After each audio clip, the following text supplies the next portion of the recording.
Hello friends, today in this video I'm gonna be walking through how to change author name in Wix. But before getting started this video, make sure to subscribe. How to 1 minute. So first of all, open your site dashboard and hover over on blog and click on writers, and here you will get your all the authors. I'm going to change these authors names, so I'm going to click on edit, and here you can see the name option, and from here you can change the author name.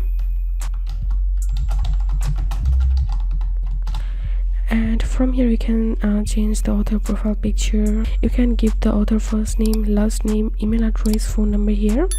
Also you can add author bio here, and after that click on save.